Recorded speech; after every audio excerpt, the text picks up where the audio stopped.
Hello. In this video, I'm going to give you another teaching strategy, specifically a lesson plan for teaching thesis statements. So I've done videos on thesis statements before, directed at students or emerging writers. It's probably useful to review those videos if you're planning to teach a lesson on thesis statements. And I'll put a link to them in the top corner. I think it should be that corner, but I'm not 100% sure. It may end up being that corner because my camera is mirrored, so I have a very difficult time figuring out where it is oriented in space. Anyway, but this lesson is going to do, or this video is going to do something slightly different, which is give you a lesson plan that you can take into your own classroom for teaching thesis statements. And this is the one that I use with my students when I'm teaching them thesis statements. So like my video lesson plan for teaching introductions, this can be adapted either to a 50-minute class period or a 75-minute class period, depending on how much time you want to give them to do activities and how thorough you want to be with your discussions.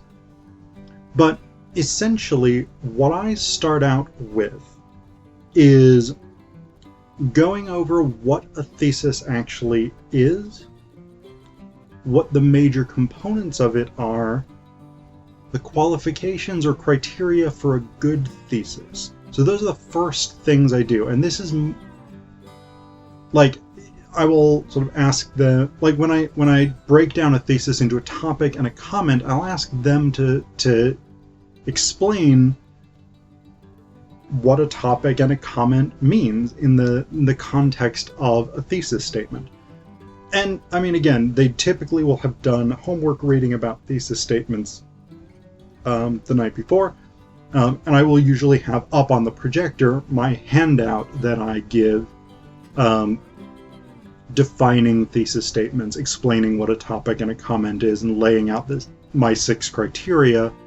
Actually, they're Ryan Claycombe's 6 criteria. I got them from him. But the 6 criteria that I use for a good thesis statement. So they have that visual resource there to remind them what a topic and a comment is. Then we go through the 6 criteria themselves, and typically I just sort of explain this. It's a mini lecture, basically. So a thesis should be debatable. I may get these in slightly the wrong order. It should be supportable. It should be substantive. It should be specific. It should be conclusive, and it should be elegant. And again, those are all covered in my video on thesis statements if you want more information about that. But basically, I talk through those fairly briefly. And the idea here is, again, to just sort of refresh students' memories about the material that they encountered for homework. Things that they read. I typically assign my videos where I talk about thesis statements. So again, this is all about refreshing their memories and sort of getting them back into that headspace of thinking about what a thesis actually is and how to do it well. So that's the first portion of the class period. Then we shift to an activity where I ask them to draft their own thesis statements. And I choose something that is topical, but generally something that's fairly local and not super, super high stakes. So I steer away from any sort of hot button issue. So no abortion, no gun control, no immigration, no any of this stuff. For 2 major reasons. One is that students are more likely to have some sort of emotional investment in these topics, more likely to have some sort of ideological investment in these topics. So if we get a thesis statement in support of complete abolition of Roe v. Wade, for instance, that may be very distressing for students who are stridently pro-choice, or whatever it is. And that's not necessarily conducive to good learning if students are uncomfortable for no productive purpose. So that's the first reason, is again, students are likely to have very heavy emotional engagements in these. The second reason I steer away from these big national hot button issues is because students are unlikely to have anything new or interesting to put in a thesis statement. And that's not necessarily crucial for this activity, but they're more likely to take a unique stance on a local issue or something that they have an immediate stake in.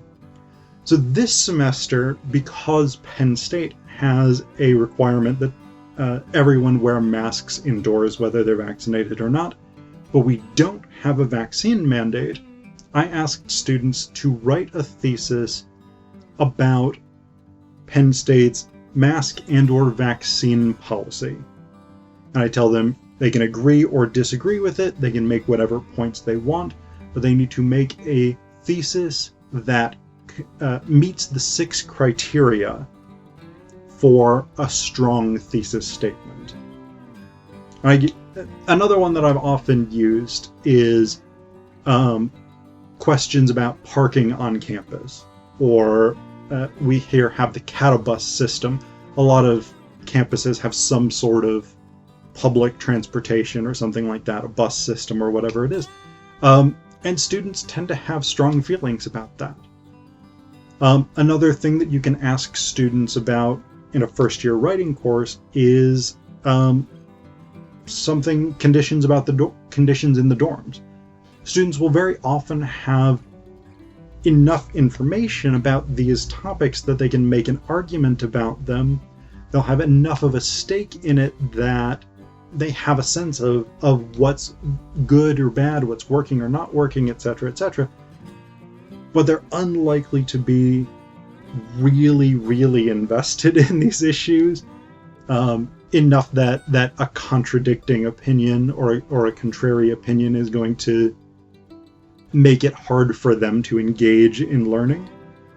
And it's unlikely that they're going to be able to just sort of parrot the same kinds of claims that have been made in national media for decades. So I really favor these small-scale, local issues that are of immediate impact to the students. So you give them 5 minutes or whatever it is to draft a thesis, the strongest thesis that they can in that amount of time, and then I get 3 volunteers to come up and write their thesis statements on the board. So I will put numbers 1, 2, 3 in a list and get 3 students to come up, write their thesis statements out, and then we as a class look at them. And what I do is I will read the first thesis statement and say, all right, what does this thesis do well? What's successful here? And especially if you leave up the criteria, if you leave that up on the projector, if you've got board space in addition to your projector, I do in my second and third class. I don't in my first. I have to turn the projector off to use the whiteboard. But anyway, if you leave that criteria up, that gives them a good sort of baseline for saying these are the things that are working well. And I go through each of the 3 thesis statements and we do that same exercise. So I'll read the second thesis, what's working well here? Read the third thesis, what is this one doing successfully? And students typically do a pretty good job of identifying strengths of these thesis statements. Then I'll go through. I think it's good practice to read the thesis statement again, so I'll go through and reread the first thesis statement. This takes up a little bit more time, so if you're running out of time on this, you can often drop rereading, and it typically works fine, especially if students have written large enough for their peers to read it. But go through and reread the first thesis. What can be done to strengthen this? Or what can be done to improve this? And I'm very careful about my wording with this because, and actually at the beginning of this exercise, once I've had the students write their thesis statements up, I will remind everybody in class they only had 3 to 5 minutes or whatever it is to draft these. So these are not polished thesis statements. But I'm very careful about my wording when I ask for suggestions in this activity. I don't say what's wrong with this thesis or where has this thesis failed or anything like this, because again, they have not had much time with these. These are first drafts of thesis statements that they have not been prepared to think about and to write. So it's a question of what can we do to lift this up, rather than what has gone wrong here. Because you don't want to be critical of those 3 students who were brave enough to come up and write their thesis statements on the board. So, first thesis, read it aloud. What can we do to improve this? Second thesis, read it aloud. What can we do to strengthen this? Third thesis, read it aloud. Again, what can we do to make this stronger? Students tend to be pretty good at identifying potential weaknesses in thesis statements. So my students have been very successful with this. With every thesis that I've had on the board, they've found at least one thing that could be clearer, that could be more specific, that could be condensed or streamlined to be more elegant, whatever it is. And so that's really, really good, having students go through and figure those things out. And then I remind them, while these 3 thesis statements that are up on the board are first drafts, they're also models that you can use as you start moving toward your own thesis statements for your essays. Think about what these thesis statements have done well and what they could do better, and bring that knowledge to your own thesis writing. The other thing that often comes up when we're looking at these thesis statements is these are thesis statements without the context of an introduction. And sometimes students will make that note, and sometimes it's important that I, as the instructor, make that note, because some of the things that we might want the thesis to be more specific about may actually be covered in the introduction.